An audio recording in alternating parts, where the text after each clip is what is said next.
దేవుని యొక్క మహా ఉచితమైనటువంటి కృప దేవుడు మనకు అనుగ్రహించి మరొక పర్యాయము ఆయన స్తుతించే భాగ్యాన్ని ప్రభు ఇచ్చారు. ఆయన ఇచ్చినటువంటి సమయాన్ని బట్టి ఇప్పుడు ఎల్లప్పుడూ యుగాయుగములు ఆయనకి స్తుతి ఘనత మహిమ ప్రభావాలు ఆరోపించబడును గాక. సంతోషంగా స్తోత్రం చెప్దాం. దేవుని చేత ప్రేమింపబడిన మీ అందరికీ కూడా ప్రభువైన యేసు వారి శ్రేష్ఠమైన నామములో అందరికీ షలోం. దేవుని కృపా సమాధానాలు ప్రభు మనెల్లరకు అనుగ్రహించును గాక. ప్రియమైన దేవుని బిడ్డలారా, ఈరోజు ఒక ప్రత్యేకమైనటువంటి రోజు. ఏంటి ప్రత్యేకత? అందుకోసమే చర్చి నిండా మాటలు భలే డెకరేషన్ చేశారు పిల్లలు. మరి చక్కగా పిల్లలు మట్టలు పట్టుకుని ఊరంతా తిరుగుతూ చక్కగా ప్రభుని స్తుతించారు. ప్రియమైన దేవుని బిడ్డలారా, మందిరానికి వచ్చినప్పుడు మీరు కూడా ఒక్కొక్కరు ఒక్కొక్క మట్ట పట్టుకుని దేవుణ్ణి ఆరాధించుకుంటూ వచ్చారు. దేవునికి స్తోత్రం, హల్లెలూయా. ఇది ఒక ప్రత్యేకమైన దినం. చాలామంది దీన్ని వ్యతిరేకిస్తారు. అది చేయడు, చేసేవాడు చూసి వారసలేని బుద్ధి కదా. అని ఎవరు చేయొద్దు అన్నాడు. పాపం నమ్ముకున్న సిద్ధాంతం వాడిని ఆపుతుంది. మనం ఏం చేస్తాం? అందుకనే సిద్ధాంతాన్ని నమ్మకూడదు. దేని నమ్మాలి? వాక్యాన్ని నమ్మాలి. ఒక సిద్ధాంతానికి కట్టుబడి ఉంటే ఆ సిద్ధాంతం ఎటు నడిపితే అటు నడుచుకుంటూ వెళ్ళాలి. అది వాక్యానికి కట్టుబడి ఉంటే దేవుడు ఎటు నడిపిస్తే అటు నడవచ్చు. దేవునికి స్తోత్రం, హల్లెలూయా. చూడండి, వాక్యానికి ఆధారపడేవాడు, వాక్యం మీద ఆధారపడేవాడు, వాక్యానికి కట్టుబడి ఉన్నవాడు వాక్యం ఏం చెబితే అది చేయగలుగుతాడు. ఎలా ఉండమంటే అలా ఉండగలుగుతాడు. సిద్ధాంతానికి కట్టుబడి ఉన్నవాడు సిద్ధాంతం ఎలా చెబితే అలాగే చేస్తాడు. ఆ సిద్ధాంతం ఎలా ఉండమంటే అలా చెప్తాడు. కనుక సిద్ధాంతము వాక్యం వేరు. కనుక మనం వాక్యానికి లోబడి ఉందాం. మన జీవితాలు వాక్యానికి లోబరుచుకుని వాక్యం ఏం చెబితే అదే చేస్తూ వాక్యానుసారమైన జీవితాలు కట్టుకున్నాం. అట్టి భాగ్యం ప్రభు మనకు దయచేయను గాక. ఆమేన్, హల్లెలూయా.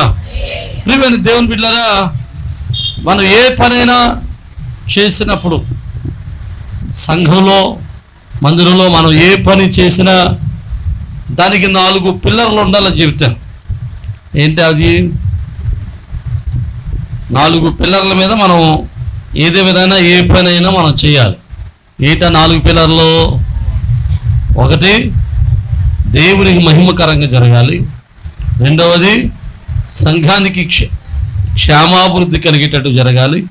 3వది, క్రమంగా జరగాలి. 3వది, మర్యాదగా జరగాలి. ఇవే 4 పిల్లర్. ఈ 4 పిల్లర్ల మీద నువ్వు ఏ ప్రోగ్రాం చేసినా అది దీవెనకరంగా ఉంటుంది. దేవునికి స్తోత్రం, అది దేవునికి అంగీకారమే. ప్రియమైన దేవుని బిడ్డలారా, మరి చాలామంది ఇప్పుడు మట్లాట్టుకు రమ్మని దేవుడు బైబిల్లో ఉందా, మట్లాట్టుకు తిరగమన్నాడా బైబిల్ అని చెప్పి చాలామంది అంటారు. అలాగనుకుంటే మేము చేయడానికి కొంచెం కావడం కొంచెం అన్న బైబిల్ ఆధారం. యేసుప్రభువు వారు విజయోత్సవ ర్యాలీతో ఆయన యెరూషలేముకు వెళ్ళినప్పుడు ప్రజలందరూ కూడా ఖర్జూరపు మట్టలతోనూ పచ్చని కొమ్మలతోనూ యేసయ్య వారిని ఆరాధించినట్లుగా, యేసు వారిని ఊరేగింపుగా తీసుకెళ్ళినట్లుగా మనం చూస్తాం. దాన్ని ప్రతిబింబింపజేస్తూ మనం ఈరోజు ఈ కార్యక్రమాన్ని చేస్తున్నాం. మనకు ఒక ఆధారం ఉంది. మరి బైబిల్లో ఆధారం లేని పనులు చాలా చేస్తున్నారు. బైబిల్లో మైక్ కట్టుకుని వాక్యం చెప్పానుందా? ఎక్కడన్నా మైకలో వాక్యం చెప్పు, గొట్టలు కట్టుకొని ఉందా బైబిల్లో? గొట్టలు కట్టమని ఎక్కలేదు కదా. మరి ఎందుకు కట్టావు గొట్టాలు? బైబిల్లో స్క్రీన్ వేసుకుని వాక్యం చెప్పానుంది ఏంటి బైబిల్లో? అక్కడ పెద్ద స్క్రీన్ వేసుకుని స్క్రీన్ మీద వాక్యం చెప్పానుందా ఎక్కడన్నా? లేదు కదా. మరి స్క్రీన్ వేసుకుని ఎందుకు వాక్యం చెప్తున్నావు? ఇలా చెప్పుకుంటూ పోతే చాలా ఉంటాయి. మరి నువ్వు వేసుకునే వస్త్రధారణ బైబిల్కి సంబంధించింది కాదు. బైబిల్లో వస్త్రధారణ అంగీలు వేసుకోవాలి. మరి నువ్వేం వేసుకున్నావు? ప్యాంటు సొక్క వేసుకుని ఇన్సర్ట్ చేస్తున్నావు, మళ్ళీ బెల్ట్ పెడుతున్నావు. మరి ఎన్ని వాక్యానుసారమైనవి కాదు. మరి ఎందుకు చేస్తున్నావు అంటే ఏం చెప్తావు?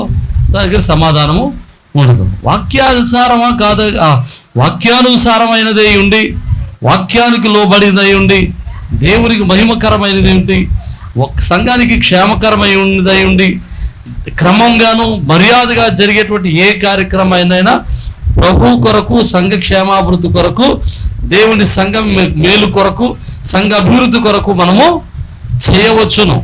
నా మాటలు అర్థమైతే దేవునికి స్తోత్రం. హల్లెలూయా. ప్రియమైన దేవుని బిడ్డలారా, ఇంకా సోదంతా మనకెందుకు, నాకు రీల్ దండగా టైం ఉందండగా. కాబట్టి కొంతమంది మురుగుతూ ఉంటాయి కుక్కలు, ఆ కుక్కలు అన్నింటిలో మన సమాధానం చెప్పుకోవాల్సిన అవసరం లేదు. దేవునికి స్తోత్రం. ఇప్పుడు అదే మాత్రం ఎందుకు చెప్పామంటే మీకు ధైర్యం కలగడం కోసం చెప్పాం, మీకోసం చెప్పాం.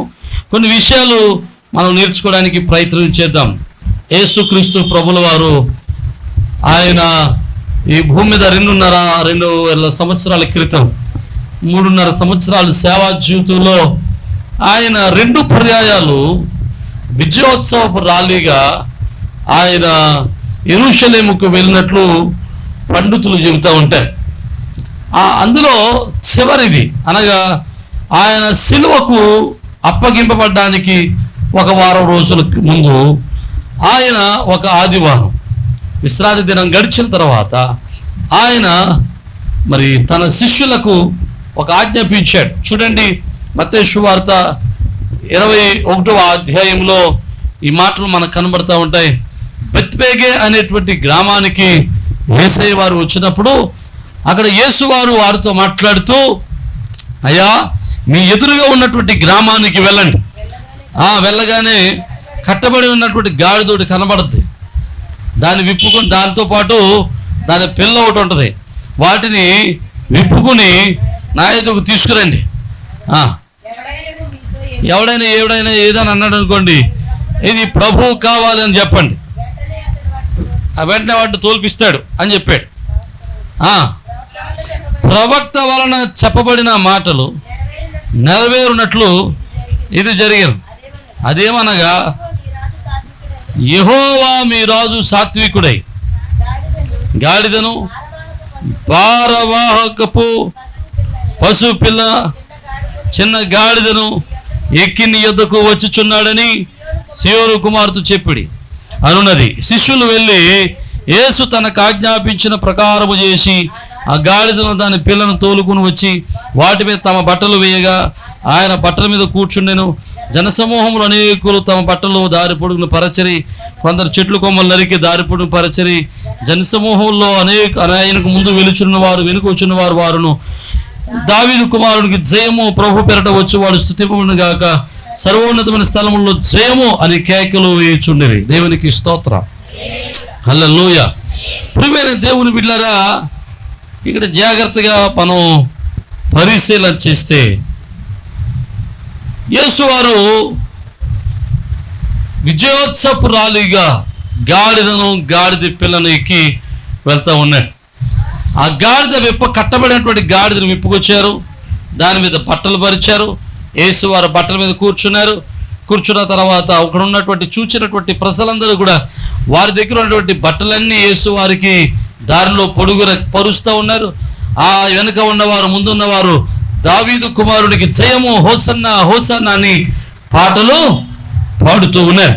ఇప్పుడు ఆ గాడిద, ఇప్పుడు అప్పటి వరకు కట్టబడి ఉన్నటువంటి గాడిద ఇప్పుడు ఎక్కడ నడుస్తుంది? బట్టల మీద నడుస్తుంది. కింద నడతలు, నేల మీద నడతలేక దాని నడక మారిపోయింది. దేవునికి స్తోత్రం. దాని పరిస్థితి మారిపోయింది, దాని యొక్క ఘనత మారిపోయింది, దాని యొక్క జీవనమే మారిపోయింది. నమ్మిన వాళ్ళు దేవునికి స్తోత్రం చెబుతాం. హల్లెలూయా. ప్రియమైన దేవుని బిడ్డలారా, జాగ్రత్తగా ఆలోచన చేస్తే ఈ విషయం అంతా కూడా ప్రభువు వారు దీన్ని ఎందుకు ఆయన జరిగించారు అయ్యా అంటే, ఇది ప్రవచనము యొక్క నెరవేర్పు. ఏంటది? ప్రవచనం యొక్క నెరవేర్పు. ఏ ప్రవచనము? జకర్యా గ్రంథము 9వ అధ్యాయము 9వ వచనంలో ఉంటుంది. ఇదిగో నీ రాజు గాడిద పిల్లనికి నీ యొద్దకు వచ్చుచున్నాడని. దేవునికి స్తోత్రం. యేసు ప్రభువు వారు పుట్టడానికి ముందు 700 సంవత్సరాలకు ముందు జకర్యా అనేటువంటి ఒక దైవజనుడు, ఒక ప్రవక్త, చక్కని మాటలు ప్రవచించాడు. ఏంటయ్యా అంటే, అయ్యా ఇదిగో నీ రాజు గాడిద పిల్లను ఎక్కి నీ యొద్దకు వచ్చుచున్నాడు. దేవునికి స్తోత్రం. బైబిల్ గ్రంథంలో పురాతన నిబంధన గ్రంథంలో మనం చూస్తే అనేక ప్రవచనాలు ఉన్నాయి. ఆ ప్రవచనాలన్నీ కూడా క్రీస్తులో నెరవేరుతూ ఉన్నాయి. నమ్మితే దేవునికి స్తోత్రం. ప్రియమైన దేవుని బిడ్డరా, ప్రతి ప్రవచనం ప్రభువు ముందుగానే చెప్పాడు.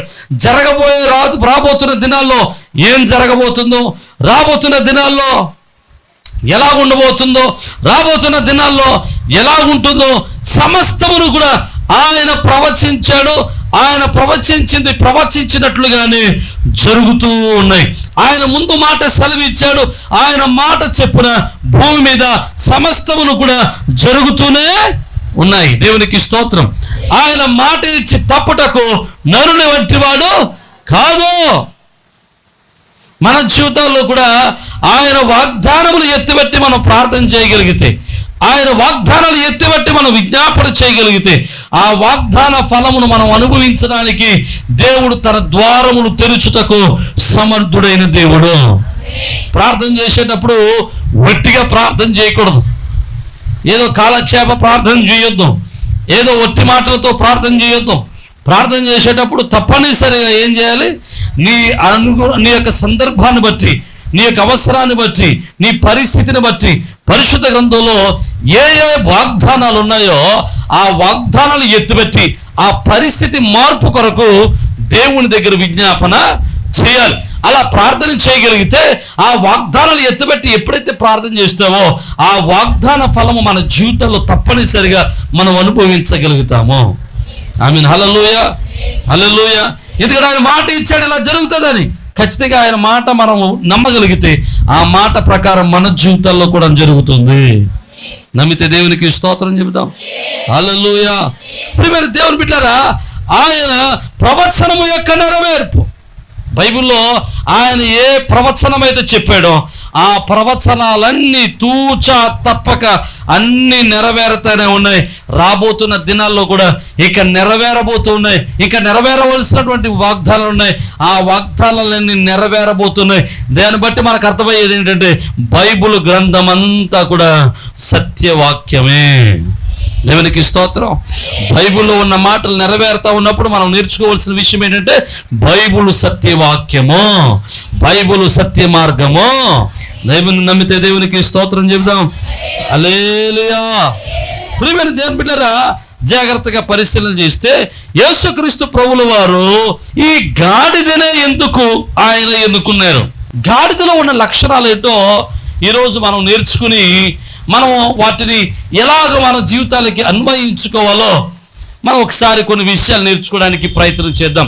గాడిద ఎక్కువ శాతం బైబిల్ గ్రంథంలో కానివ్వండి, సాధారణ జీవితంలో కానివ్వండి, ఎవరికి సాదృశ్యంగా కనబడుతుందంటే మానవ జీవితానికి సాదృశ్యంగా కనబడుద్ది. అందుకని మనం ఎవరిని తిట్టినా ఏమని తిడతాం? ఏమని తిడతాం?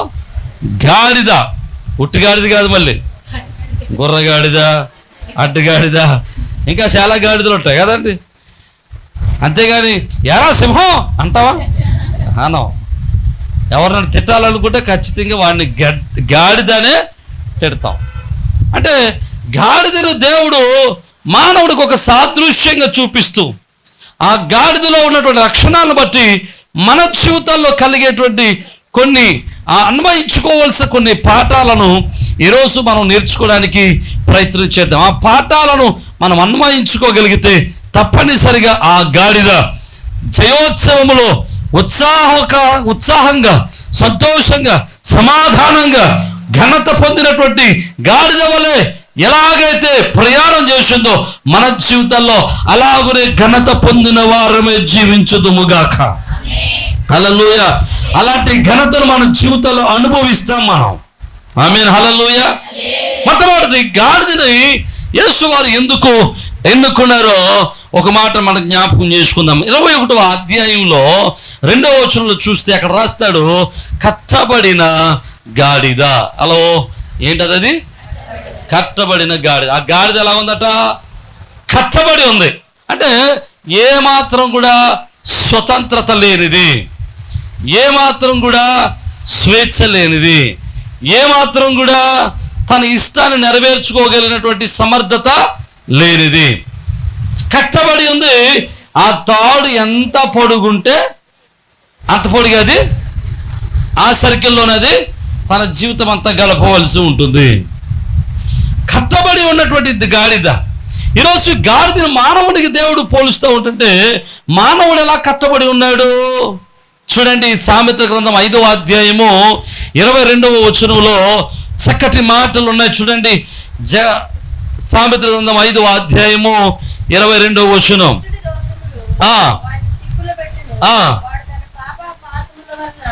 వాడు తన పాపము పాశముల వలన బంధింపబడును. దేవునికి స్తోత్రం.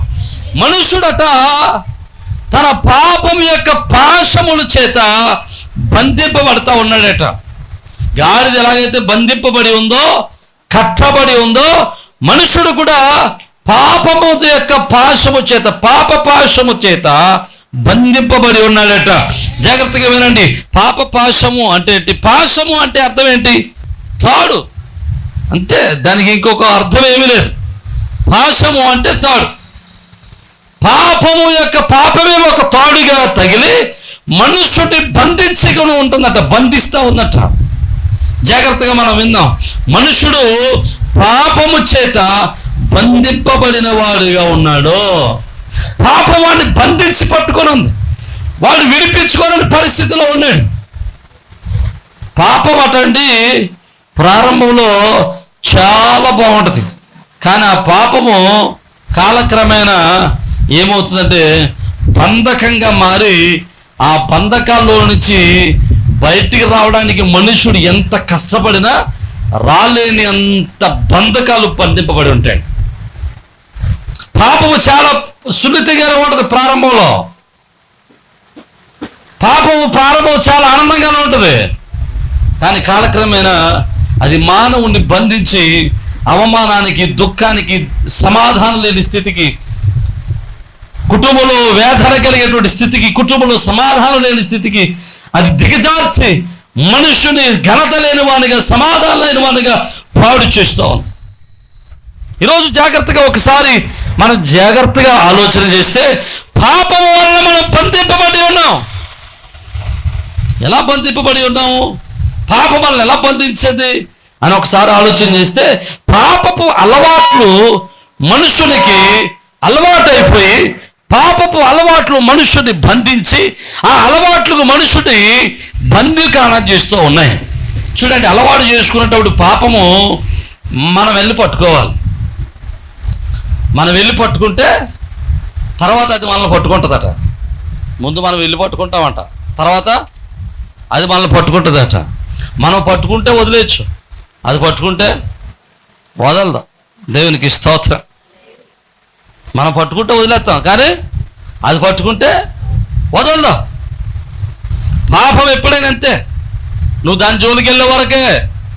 దాని జోలికి వెళ్తే అది నిన్ను పట్టుకుంటే అది నిన్ను విడనాడకుండా పట్టుకుని నిన్ను పిప్పు చేసే వరకు వదలదు. నా మాటలు అర్థమైతే దేవునికి స్తోత్రం చెబుతాం. హల్లెలూయా. ప్రియమైన దేవుని బిడ్డలారా, చూడండి, త్రాగుడు అలవాటు ఇది ఒక పాప బంధకం. త్రాగుడు అలవాటు చేసుకున్నప్పుడు మెల్లంగా అలవాటు చేసుకుంటాడు. చిప్పు నాకు తెలియదు అనుకోండి, చెప్తే నేను ఎప్పుడు తాగలేదు, నాకు అలవాటు లేదు. ఎప్పుడు రుచి అంటే ఆ వాసన కూడా కరెక్ట్గా తెలియదు నాకు. ఎప్పుడన్నా తాగిన వాళ్ళ దగ్గర వచ్చే కొంపు తప్ప ఆ వాసన నాకు తెలియదు. ఎప్పుడు దాని జోలికి పోలే. కానీ అలవాటు చేసుకున్న వాళ్ళు చెప్తారు, ప్రారంభంలో కొద్దిగా అలవాటు అయిందండి, ఇప్పుడు దాన్ని మానేద్దాం అనుకుంటున్నాను కానీ మానలేకపోతాం. ఇది అనుకుంటాడట ఏమని తెలుసా? సాయంకాలం వేసేప్పుడు తాగేయిన తర్వాత చిచ్చి దరిద్రం, ఇక రేపు నుంచి తాగకూడదా, రేపు నుంచి మానేయాలి అనుకుని ఇవాళ శుభ్రంగా తాగేస్తాడట. రేపు నుంచి ఏం చేస్తాడు? రేపు నుంచి మళ్ళీ ఏం చేస్తాడు? రేపు పొద్దున్నే లేచిన వెంటనే మళ్ళీ బయలుదేరి వెళ్ళిపోతాడు. వాడు మానేద్దాం అనుకుంటాడు, కానీ ఆ పాపం వాడిని మాననివ్వదు. నా మాటలు అర్థమైతే దేవునికి స్తోత్రం. వ్యభిచారం మానేద్దాం అనుకుంటాడు కానీ మానలేడు. దొంగతనం మానేద్దాం అనుకుంటాడు కానీ మానలేడు. ఎందుకంటే వాడిని పట్టుకొని ఉంది, అది వాడిని పట్టుకొని ఉంది, వాడి వల్ల కాదు. చూడండి, త్రాగుబోతులు ఒక ఆయన ఉండేవాడు, నాకు తెలిసిన ఆయన, పుల్లేళ్ళే ఆయన అంటా ఉండేవాడు, నన్ను అల్లుడు అంతా ఉండేవాడు అన్నమాట. ఆయన అల్లుడు గారు మీరేం చెప్పకండి, నాకు అన్నీ తెలిసాను. ఏం తెలిసి ఏంటంటే మందు తాగేవాడికి 2 లక్షణాలు ఉంటాయి, మీకు తెలిసా అన్నాడు. ఏంటన్నా? మందు తాగేవాడు ఎప్పుడు యవనంగానే ఉంటాడట. రెండోది, మందు తాగేవాడు ఎప్పుడు ఆ జుట్టు ఎప్పుడూ మెరదంట. అర్థమైందా? వాడు ఎప్పుడు యవనంగానే ఉంటాడు, వాడి జుట్టు ఎప్పుడు మెరవదంట. నేను నిజమా అని చూస్తుంటే, అవును, అది మెరిసే లోపల ఇడు ఊడ్సోడ అయ్యే లోపల చచ్చిపోతాడంట. జుట్టు మెరిసే లోపు ఈడు ముసలోడు అయ్యే లోపు చచ్చిపోతాం. అప్పుడు నేను అన్నాను, మరి ఎందుక, నీకు తెలుస్తుంది కదా, మరి నీ జీవితాన్ని ఎందుకు పాడు చేసుకుంటున్నావు అంటే ఆయన అన్నాడు, ఇక నా వల్ల అవదండి, అది వదిలేద్దాం అనుకున్నా కానీ వదలలేకపోతున్నాం అండి. అలవాటు అయిపోయింది. కొన్ని చెడు అలవాట్లు, దేవునికి అయిష్టమైన అలవాట్ల చేత, పాపము బంధకాల చేత మనుషుడు పట్టబడి, కొట్టబడి, నలగొట్టబడి, బంధింపబడి ఉన్నాడు. వాడు తనకు తానుగా విడిపించుకోగలిగిన సమర్థత వానికి లేదు. మనుషుడు ఆ బంధకాల నుండి బయటకు రావాలనుకున్నాడు కానీ రాలేని పరిస్థితి. మీకు ఇంకో మాట కూడా జాగ్రత్తగా చెప్తాను, జాగ్రత్తగా వినడానికి ప్రయత్నం చేయండి. బంధింపబడినటువంటి ఆ గాడిద బంధింపబడి ఉంది కదా, అంటే గాడిద బంధింపబడింది కానీ దాని పక్కన ఇంకోటి ఏముంది? గాడిద పిల్ల కూడా ఉంది.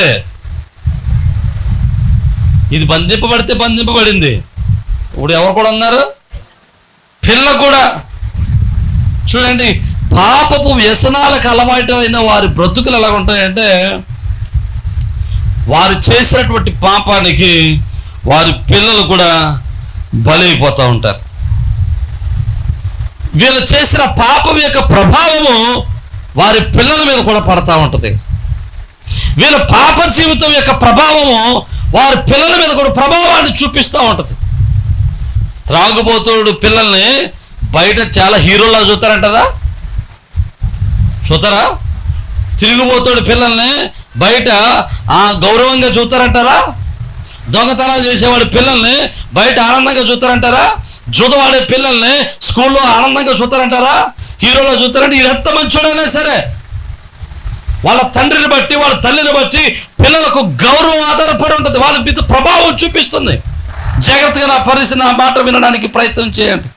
బంధింపబడితే నువ్వు బంధింపబడ్డావు, కానీ అపవాది నిన్నే కాదు, నిన్ను బంధించి నీ పిల్లలను కూడా వాడు ఏం చేశాడు? ప్రభావితం చేసి పాడు చేశాడు.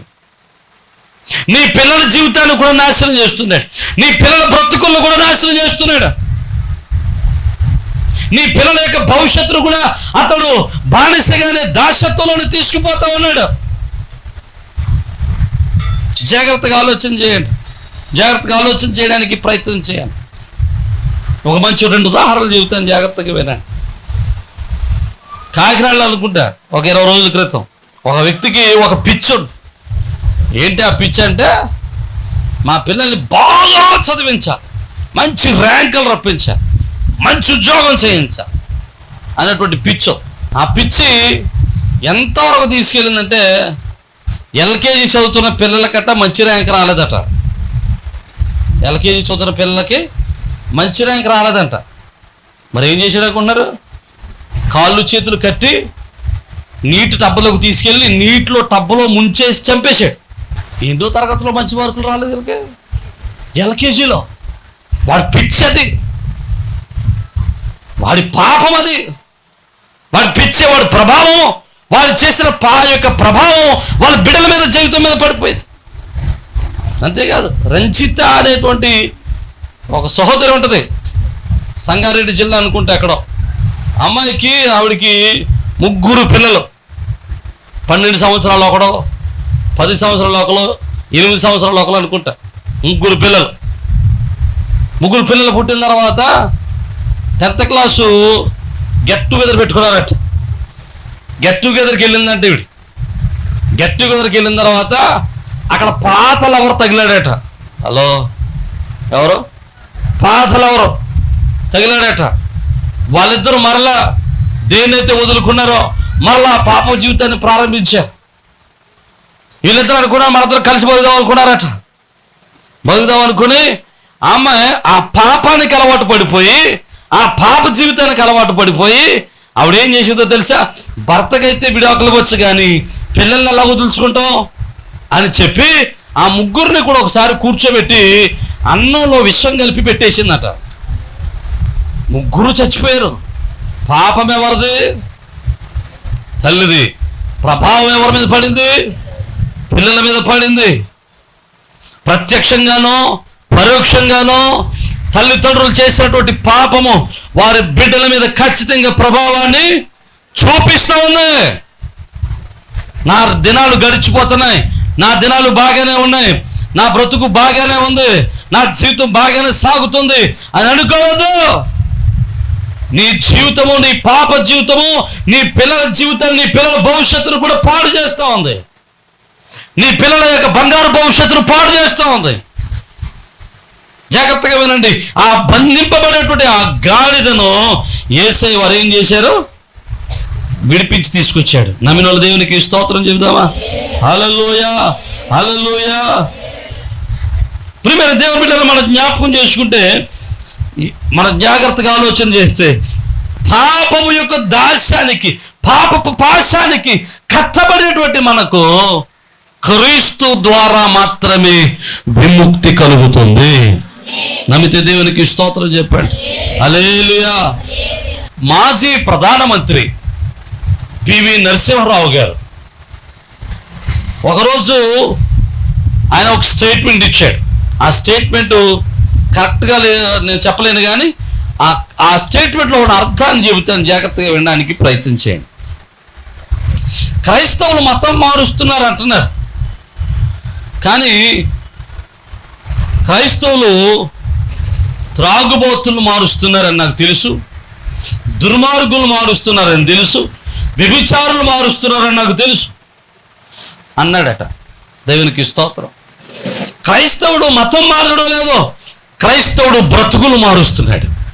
క్రీస్తు మతం మార్చడం లేదో, క్రీస్తు ఏం మారుస్తున్నాడు? బ్రతుకులు మారుస్తున్నాడు. నమ్మిన వాళ్ళు దేవునికి స్తోత్రం చెప్దాం. హల్లెలూయా. మూర్ఖమైనటువంటి స్వభావం కలిగిన వారిని మెత్తని హృదయం కలిగిన వారిగా మార్చగలుగుతున్నాడు. మూర్ఖ స్వభావం కలిగి క్రూరత్వం కలిగినటువంటి మనుషుల్ని ఆయన సాధకం చేసి లేదా వారిని మార్చి మృగముట్టి మనుషులను ఆయన మనుషుల వల్ల మెత్తని హృదయం కలిగిన వారిగా, సాధుత్వము కలిగిన వారిగా తయారు చేస్తున్నాడు. నమ్మితే దేవునికి స్తోత్రం చెప్దాం. హల్లెలూయా, హల్లెలూయా. ప్రియమైన దేవుని బిడ్డలారా, తల్లిదండ్రులు చూడని కుమారులుంటే వారిని తల్లిదండ్రులు చూసేటట్టు చేస్తున్నాడు. విభోదించే వారిని చూస్తుంటే వారిని బలపరిచేవాడిగా మారుస్తున్నాడు. కష్టపడే వాళ్ళు ఉంటే లేదా శ్రమలలో ఉన్న వారు ఉంటే ఆయన శ్రమల నుండి వారిని విడిపిస్తా ఉన్నాడు. నమ్మితే దేవునికి స్తోత్రం చెబుతాం. హల్లెలూయా.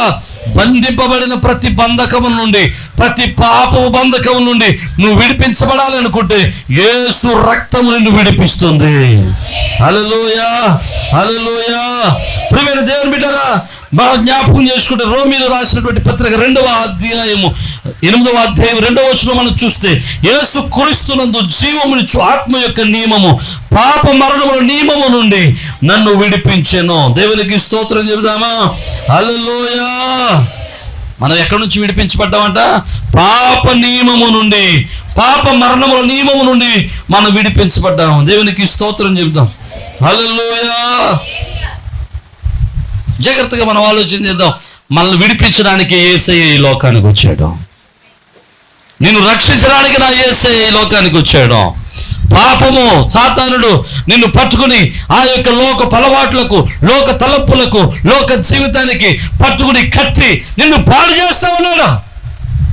యేసయ్య నిన్ను విడిపించడానికి యేసయ్య ఈ లోకానికి వచ్చాడు. నమ్మితే దేవునికి స్తోత్రం చెప్తాం. రెండవది గాడిద. మొట్టమొదటి కట్టబడి ఉన్న గాడిద. రెండవ గాడిద ఎలాంటిదంటే విమోచన అవసరమైనది గాడిద. ఎలాగా? విమోచన అవసరమైంది. చూడండి, నిర్గమకాండం 13వ అధ్యాయం 12వ వచనం నుండి మనం చదువుదాం. చూడండి, ఒక మాటలు ఉంటాయి అక్కడ. నిర్గమకాండము 13వ అధ్యాయం 12వ వచనం. ప్రతి తొలుచూలు పిల్లను నీకు కలుగు పశువుల సంతతిలో ప్రతి తొలుచూలు పిల్లను యెహోవాకు ప్రతిష్ఠించాలి. ఇక ప్రతిష్ఠత గురించి మాట్లాడుతూ ఉన్నాడు. దేవుడు ఏమంటున్నాడంటే, అయ్యా, నీ పశు సంపదలో ఏ తొలుచూలు పిల్లైనా సరే అది దేవునికి చెందింది, అది దేవునికి ఇచ్చేయాలి. తొలుచూలు ఎవరికి ఇవ్వాలి? దేవునికి ఇచ్చేయాలి. మొదటి జీతం ఎవరికి ఇవ్వాలి? దేవునికి ఇవ్వాలి. మొదటి గుడ్డ ఎవరికి ఇవ్వాలి? మొదటి పంట ఎవరికి ఇవ్వాలి? దేవునికి స్తోత్రం చెప్పండి. అంతేకాదు, పశువులలో కూడా అందులో చాలామంది ఎంత బుద్ధి ఇచ్చేవారండి. కోళ్ళు కట్టేసి కట్టుకొచ్చి ఇక్కడ ఆడేసేవారు. అది ఉన్నట్టు వాకింగ్ చెప్పనిచ్చేది కాదు. దేవునికి స్తోత్రం. ఇప్పుడు తేటలేదు కోళ్ళు, అది మేము పెంచట్లేదు రండి. దేవునికి స్తోత్రం. చర్చ అలవాటు ఉండేది. జాగ్రత్తగా వినండి. ప్రతి తొలుచూలు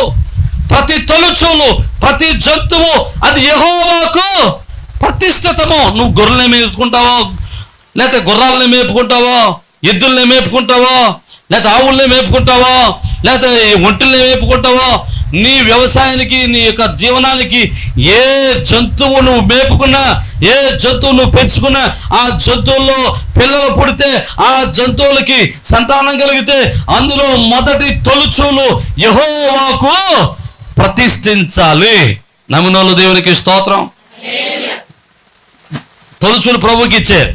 అయితే ప్రభువు మాట చెప్తాడు, నీ జంతువుల్లో ఏది ఇచ్చినా పర్లేదు, కానీ నువ్వు ఒకటి ఇవ్వడానికి వీల్లేదు. ఏంటది? గాడిద. అంటే ఆ రోజుల్లో అన్ని జంతువులతో పాటు గాడిదలు కూడా పెంచుకునేవారు. గాడిదలను ఎందుకు పెంచుకునేవారా అంటే, గాడిదని బరువు వేయడానికి, ప్రయాణాలు చేయడానికి వాటిని వాడుకుంటూ ఉండేవారు. జాగ్రత్తగా మనం ఆలోచన చేద్దాం. అంటే ఒకవేళ నీ పశు సంపదలో ఒకవేళ నీకు గాడిదలు ఉన్నాయనుకోండి, ఆ గాడిద ఒకవేళ పిల్ల పుట్టింది అనుకోండి, ఆ పిల్లలు పుట్టినప్పుడు తొలుచూలు పిల్లని ఏం చేయాలి? దేవునికి ఇవ్వకూడదు. గాడిదని దేవుడికి ఇవ్వకూడదు. ఒకవేళ నువ్వు దేవునికి ఇవ్వాలనుకుంటే, ఒకవేళ ఆ గాడిద నువ్వు పెంచుకోవాలనుకుంటే దాన్ని ఏం చేయాలంటే, దానికి బదులుగా ఏం చేయాలి? గొర్రె పిల్లని ఇవ్వాలి. దేవునికి స్తోత్రం. అంటే ఇప్పుడు ఈ గాడిద ఒకవేళ నువ్వు ఇవ్వకూడదు అనుకుంటే, ఒకవేళ దీనికి బదులుగా గొర్రె పిల్లని ఇవ్వడానికి నీకు ఇష్టం లేకపోతే దాన్ని ఏం చేయాలి? ఆ గాడిద యొక్క మెడ విరిచి చంపేయాలి. బతకడానికి వీల్లేదు. ఒకవేళ అది నువ్వు పెంచుకోవాలనుకుంటే, అది నీ దగ్గర ఉండాలి అంటే ఖచ్చితంగా ఏం చేయాలి? దానికి బదులు గొర్రె పిల్లని ఇవ్వాలి. నా మాటలు అర్థమైతే దేవునికి స్తోత్రం. హల్లెలూయా. గొర్రె పిల్లని ఇవ్వాలి. అంటే ఇప్పుడు ఇది బతకాలంటే దీనికి బదులు మరొకరు చావాలి. ఇది విమోచింపబడాలంటే దీనికి బదులు ఒక గొర్రె పిల్ల మరణించాలి. ఒకవేళ అలా మరణించని పక్షంలో దీనికి ఏం కలుగుతుంది? మరణం కలుగుతుంది. ఇది బతకడానికి అర్హత లేదు. నా మాటలు అర్థమైతే దేవునికి స్తోత్రం చెప్తాం. హల్లెలూయా. ఈరోజు నా మాటలు అర్థం చేసుకోవడానికి ప్రయత్నం చేయండి. ఈరోజు మనుష్యుడు కూడా విమోచింపబడవలసిన వాడై ఉన్నాడు. మరణపాత్రుడిగా ఉన్నటువంటి మనుషుడు, మరణానికి చచ్చిపోవడానికి సిద్ధంగా ఉన్న మనుషుడు, పాపము చేత, పాప బంధకాల చేత మరణించడానికి సిద్ధపడినటువంటి మనుషుడు విడిపించబడాలి. వాడి పాపములకు ప్రాయశ్చిత్తం కలగాలి. వాడికి బదులుగా మరొకటి చావాలి. అందుకనే మనుషుడు ఏం చేయడం మొదలెట్టాడంటే, మనుషుడు పాపం చేస్తుంటే మనుషుడికి బదులుగా ఏం చేస్తున్నాడు? మేకల్ని, గొర్రెల్ని, ఎద్దుల్ని, కోడెల్ని, రక్తాన్ని చిందించడం ప్రారంభించాడు. కానీ వాక్యం ఏం చెప్తుందో తెలుసా? కోడెల రక్తం వలన కానీ, గొర్రెల రక్తం వలన కానీ మనుషుల యొక్క పాపము పోవుట అసాధ్యము. మరి ఎవరు రక్తం పోతుంది? అది యేసుక్రీస్తు ప్రభువు వారు అంటారు, సమస్త పాపములు మోసుకుని పోవడానికి దిగి వచ్చిన దేవుని గొర్రె పిల్ల. ఎవరైనా యేసుక్రీస్తు ప్రభుల వారు. దేవునికి స్తోత్రం.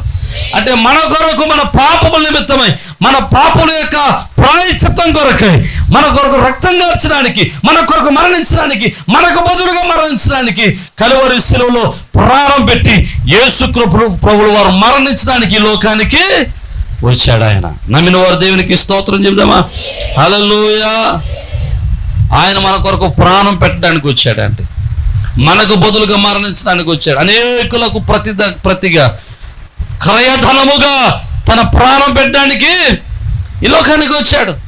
ఈరోజు నువ్వు నేను బ్రతికి ఉన్నామంటే కారణం ఏంటంటే నీ కొరకు నా కొరకు ఆయన ప్రాణం పెట్టాడు. నమ్మితే దేవునికి స్తోత్రం. ఈరోజు నువ్వు నేను పరలోకానికి వారసులం, పరలోక రాజ్యాన్ని చేరగలుగుతున్నావు అంటే దానికి కారణం ఏంటో తెలుసా? మనకు బదులుగా కలువరి శిలువలో యేసేవారు ప్రాణం పెట్టాడు. ఆమేన్, హల్లెలూయా. నీకు బదులుగా ఆయన మరణించాడు. నీ పాపమునకు బదులుగా ఆయన పాప శిక్షను అనుభవించాడు. నీ పాపమునకు బదులుగా, నీ పాప శిక్షకు బదులుగా నువ్వు పొందవలసిన పాప శిక్ష ఆయన నుంచి ఆయన మనలను పరిశుద్ధులుగా మార్చాడు. నమ్మితే దేవునికి స్తోత్రం చేద్దాం. ఇక మన మీద పాపమునకు ఏలుబడి లేదు. తిమోతికి రాసిన పత్రిక 2వ అధ్యాయం 6వ వచనంలో మనం చూస్తే, 1 తిమోతి 2:6 అంటాడు, ఈయనందరి కొరకు విమోచన క్రయధనముగా తన్ను తాను సమర్పించుకునేను. దేవునికి స్తోత్రం చెప్తాం. హల్లెలూయా.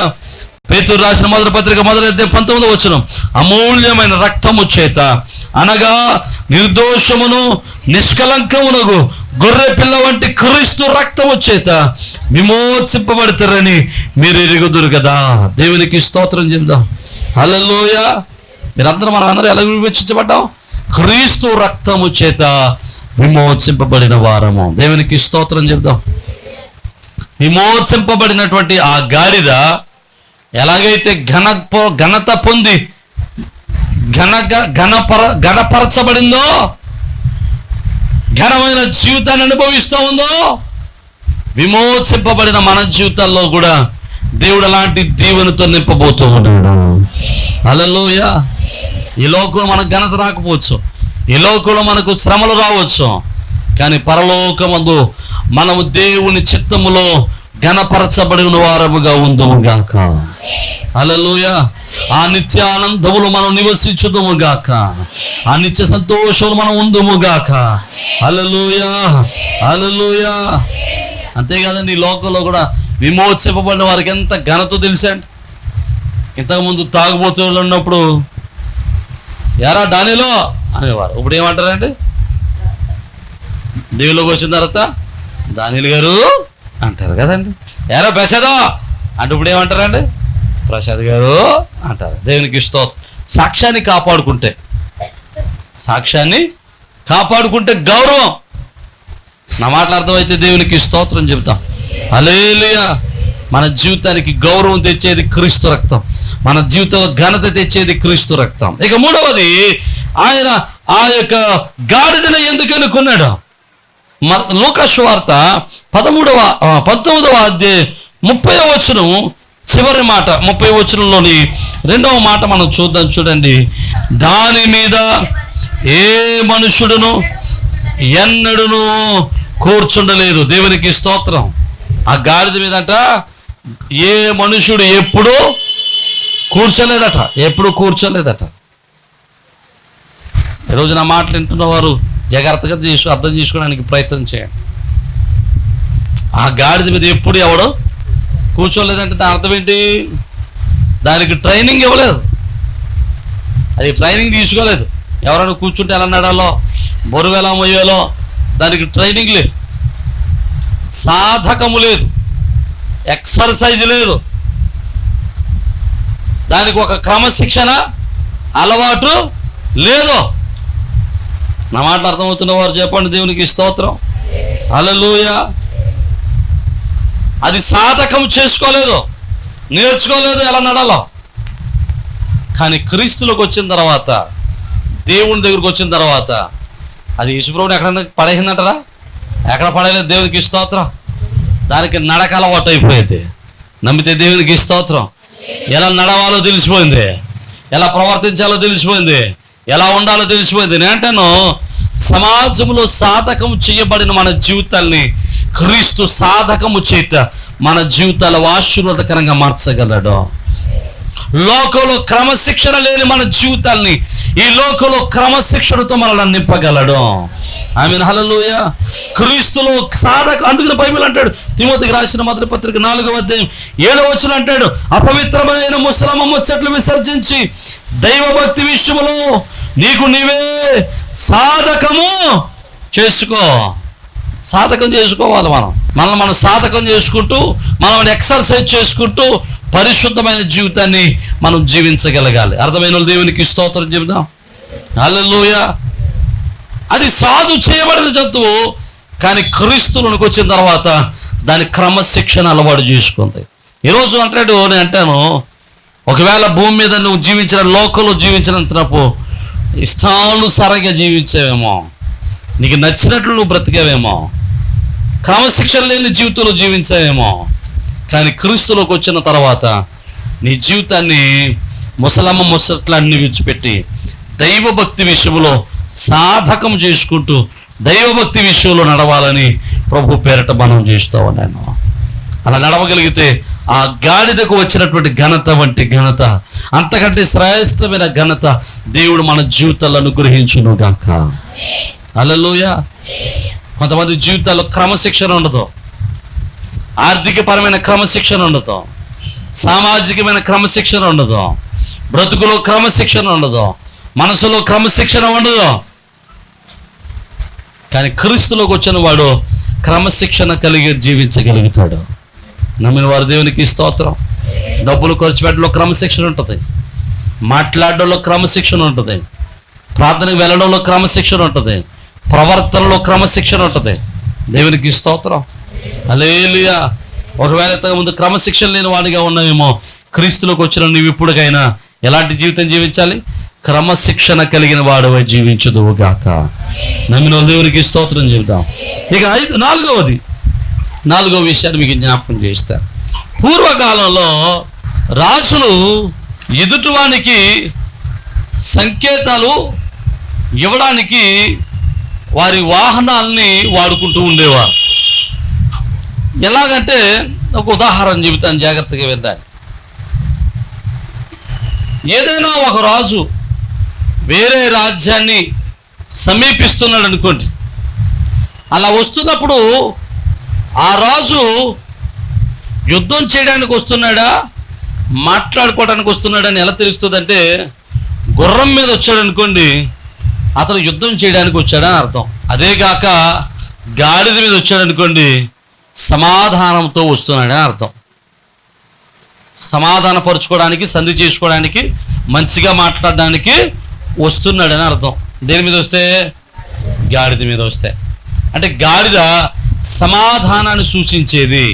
ఈరోజు క్రీస్తు ప్రభుల వారు ఆయన గాడిదెక్కి రాజుగా ఆయన యెరూషలేములోనికి ప్రయాణం చేస్తున్నాడు. ఎలా వెళ్తున్నాడు అంటే, యెరూషలేములోనికి సమాధానకర్తగా వెళ్తున్నాడు. నమ్మితే దేవునికి స్తోత్రం. హల్లెలూయా. ఆయన సమాధానమునకు కర్త. ఎవరైతే క్రీస్తును కలిగి ఉంటారో వారి జీవితాల్లో ప్రభువు సమాధానం ఇచ్చుటకు సమర్థుడు, వారి జీవితాలు సంతోషాన్నిచ్చుటకు సమర్థుడు, వారి జీవితాలు వారి కుటుంబాల్లో సమాధానంతో నింపుటకు సమర్థుడు. ఈరోజు వాక్యాన్ని వింటున్న ప్రియమైన దేవుని బిడ్డలారా, 4 విషయాలు మనం నేర్చుకున్నాం. మొట్టమొదటిది, ఆ యొక్క జంతువు కట్టబడి ఉన్నది. ఈరోజు నువ్వు పాపముల చేత, పాపపు అలవాట్ల చేత కట్టబడి ఉన్నావేమో, నా యేసయ్య నిన్ను విడిపించడానికి ఇష్టపడుతున్నాడు. నిన్నే కాదు, నీ కుటుంబాన్ని, నీ తరము వారిని కూడా ఆయన విడిపించి సంతోషంతో నింపడానికి ఇష్టపడుతున్నాడు. రెండవది, నువ్వు విమోచింపబడవలసిన వాడిగా ఉన్నావు. నా యేసయ్య నీ కొరకు తన ప్రాణాన్ని పెట్టి, నీకు బదులుగా ఆయన ప్రాణాన్ని పెట్టి నీకు సంపూర్ణమైన విమోచన దయచేశాడు. నమ్మితే దేవునికి స్తోత్రం. హల్లెలూయా. నీ పాపములకు ప్రాయశ్చిత్తం చేసుకోవాల్సిన అవసరం లేదిక. నీ పాపములకు ప్రాయశ్చిత్తం యేసువారు వెల చెల్లించేశాడు. ఆయన నమ్మి ఆయన విశ్వాసం ఉంచితే చాలు, నీ పాపములకు ప్రాయశ్చిత్తం కలుగుతుంది. మూడవది, నీ జీవితంలో క్రమశిక్షణ లేని వాడిగా ఉన్నావేమో. క్రీస్తులోనికి రాగలిగితే నీ జీవితం క్రమశిక్షణతో కూడుకున్న జీవితంగా మార్చబడుతూ ఉంది. ఇక 4వది, నీ జీవితంలో క్రీస్తుకు చోటిస్తే ఆయన సమాధానముతో నీ కుటుంబాన్ని నింపుటకు సమర్థుడు. నమ్మిన వారు దేవునికి స్తోత్రం చెబుదామా? హల్లెలూయా. అలాంటి గొప్ప జీవితం ప్రభు మనందరికి అనుగ్రహించి తన మహిమలో స్థిరపరిచి ఆదరించును గాక. తలలో వంచండి, చిన్న ప్రార్థన చేద్దాం. ఈరోజు దేవుడు తన కృప చేత మనల్ని నడిపించినట్లుగా, తన ఆత్మ చేత మనల్ని బలపరుచినట్లుగా కొద్ది నిమిషాలు ప్రార్థన చేద్దాం. ఆయన కృపగల దేవుడు, నిన్ను విడిపించుటకు సమర్థుడు. అయ్యా ప్రియమైన సహోదరుడా, ప్రియమైన సహోదరి, ఏ పాపము చేత పంటబడి ఉన్నావో, ఏ పాపపు అలవాట్ల చేత బంధింపబడి ఉన్నావో, నీ అలవాట్లు నిన్నే కాదు, నీ కుటుంబం, నీ బిడ్డల జీవితాలు కూడా పాడు చేస్తూ ఉన్నాయేమో, నీ బిడ్డల జీవితాల భవిష్యత్తును పాడు చేస్తూ ఉన్నాయేమో. ప్రియమైన దేవుని బిడ్డ, విడిపించాలనుకుంటున్నావా? విడిపింపబడాలనుకుంటున్నావా? నీ జీవితాన్ని ప్రభువుకి ఇవ్వాలనుకుంటున్నావా? నా యేసయ్య నిన్ను విడిపించడానికి సిద్ధంగా ఉన్నాడు. నీ బ్రతుకును మార్చడానికి సిద్ధంగా ఉన్నాడు. నీ బిడ్డల జీవితాన్ని మార్చడానికి ఇష్టపడుతూ ఉన్నాడు. నీకు బదులుగా, నీ పాపములకు బదులుగా ఆయన కలువరి శిలువలో రక్తం గార్చి నిన్ను విడిపించాడు, నిన్ను విమోచించాడు. ఆయన రక్తాన్ని నువ్వు ఒప్పుకోగలిగితే, ఆయన రక్తంలో కడగబడగలిగితే నిన్ను విమోచించి నిన్ను బ్రతికించగలడు, ఘనతతో నింపగలడు, నీ అవసరాలు తీర్చగలడు, నీ బ్రతుకును మార్చగలడు, నీ కన్నీటిని తుడవగలడు. ఈరోజు ఏ భారంతో ఉన్నావో, ఏ బరువుతో ఉన్నావో, ఏ సమస్యతో ఉన్నావో, ఏ శ్రమలో ఉన్నావో, ఏ కష్టంలో ఉన్నావో, ఏ దుఃఖంలో ఉన్నావో, నీ జీవితాన్ని యేసయ్యకి ఇస్తే నీ జీవితాన్ని మార్చడానికి నా యేసయ్య సిద్ధంగా ఉన్నాడు. అయ్యా మా జీవితాన్ని మార్చండి ప్రభువా, మా జీవితంలో సమాధానాన్ని ఇవ్వండి ప్రభువా. అయ్యా నీకు స్తోత్రాలు. పరిశుద్ధుడు కృపగలిగిన ప్రభువా, జీవాధిపతి మీకే వందనాలు, స్తోత్రాలు. అయ్యా నీ సన్నిధిలో ప్రభువా, అయ్యా వినుడి వాక్యం మరుదులు నాటింపచేయండి ప్రభువా. వినిన ప్రతి బిడ్డ మీ చేతులకు అప్పగిస్తున్నావు నాయన. వారి కుటుంబంలో శోధనలు ఉన్నాయేమో, అపవాది చేత పీడిపడుతున్నారేమో, అపవాది క్రియల చేత లానా బంధింపబడ్డారేమో. నీ బిడ్డలకు యేసు నామమున ఈ క్షణమందు విడుదల కలుగును గాక, యేసు నామమున నెమ్మది కలుగును గాక, యేసు నామమున స్వస్థత కలుగును గాక, యేసు నామమున భద్రత కలుగును గాక, ఘనత కలుగును గాక. అయా వాక్యం వింటున్న బిడ్డలు ప్రభువా, ఎవరైతే అనారోగ్యంగా ఉన్నారో స్వస్థపరచండి, బలహీనులను బలపరచండి నాయన. అనారోగ్యంగా లేవనెత్తండి ప్రభువా. రుణభారాలు ఉన్నవారు రుణాలను తీర్చండి ప్రభువా. శ్రమలో ఉన్న వారికి శ్రమలను తీర్చండి ప్రభువా. వివాహాలు కావాల్సిన వివాహాలు జతపరచండి ప్రభువా. అయ్యా యువతని వారి వ్యాపారంలో, వ్యవసాయాలు మీరు దీవించండి నాయన. నీ కృప చేత వారిని పెంచి మీరు మహిమ పొందమని అలనాడు ప్రభువా, యువతని ఆ గాడిదను ఎన్నుకున్నట్టుగా మీరు ఆ బిడ్డలు ఎన్నుకొని అయా ఘనతకు పాత్రలుగా మార్చండి ప్రభువా. అయా యువత దిక్కులేని మమ్మల్ని ఎన్నుకున్న దేవుడు నాయన, నీ కృపలు బలపరిచే దేవుడు నాయన. ప్రతి ఒక్కరిని మీరు ఎన్నుకుని ప్రతి ఒక్కరిని బలపరిచి మీరు మహిమ పొందామని యేసు నామమున బట్టి స్తుతించున్నాం మా పరమ తండ్రి. ఆమేన్, ఆమేన్.